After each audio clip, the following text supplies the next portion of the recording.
But right now I'm joined by Paul Dennett. He's here to chat everything happening in the world of cricket. G'day, Paul.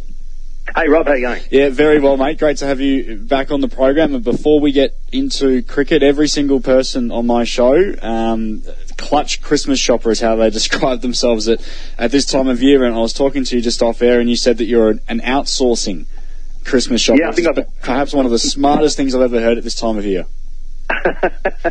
Well, I've outsourced, and I've done a deal which is probably not in the Christmas spirit, but a couple of members of my family and I have agreed that we're going to stop giving each other presents at Christmas because we're sick of the effort. So that's it makes me sound like the Grinch, but my wife has also, as I said, outsourced it to her. But I can't outsource buying my wife's present to my wife. I was about to say, taking it to that would be very much Grinchy. Look, really smart idea, mate. I think maybe I might have to get on with that again. You can't stop buying presents for your partner, though. So you've got the one important present, and then the rest will just have to wait or even not happen at all. So you're a visionary, mate. You've got the right idea to try and just lighten up this time of year.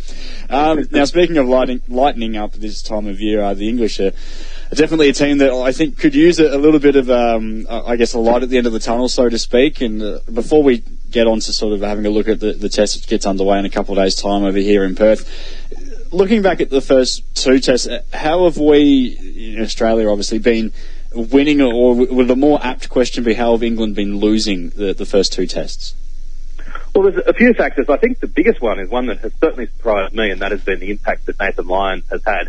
I think that his bowling in the last year has been the best of his career, but a lot of that was done overseas. Even last summer, although he did pick up some wickets, he wasn't especially effective in Australia. He took his wickets fairly expensively. Suddenly, he is bowling like Shane Warne, and every time he comes onto bowl, it looks as though he's going to get a wicket.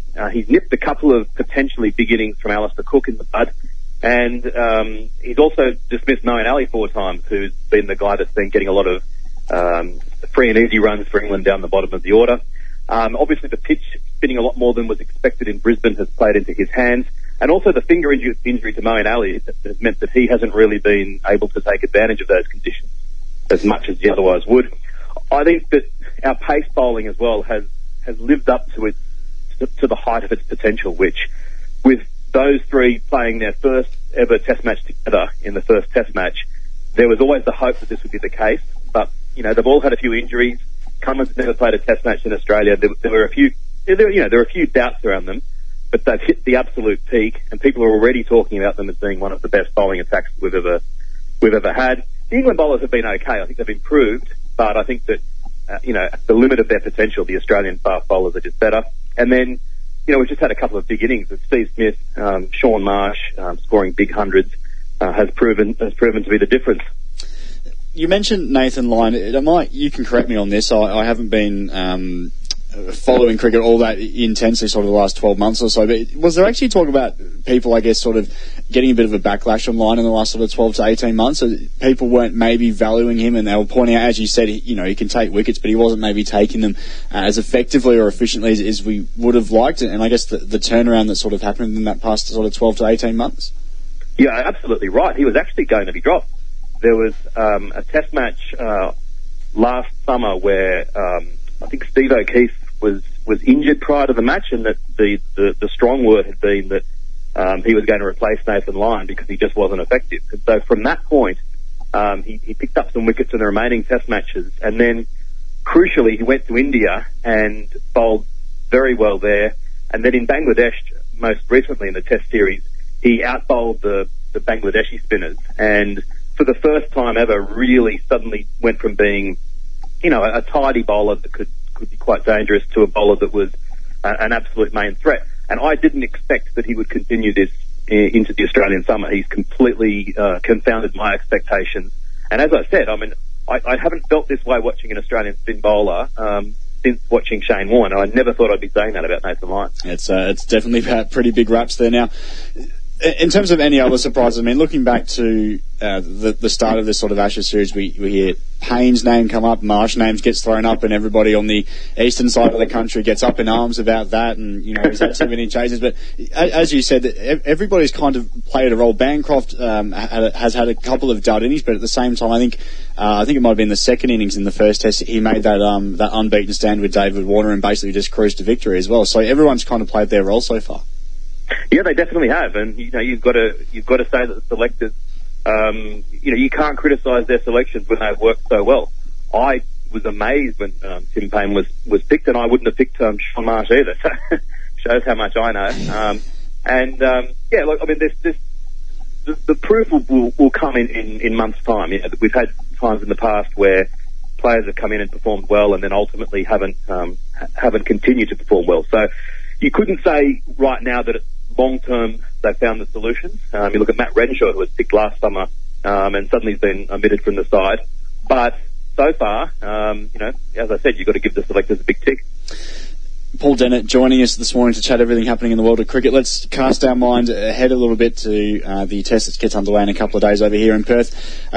Another test match, another speculation or controversy regarding somebody with the name Marsh into the squad or out of the squad. What is kind of your thoughts here? Because there's a lot of people in WA that stick up with him.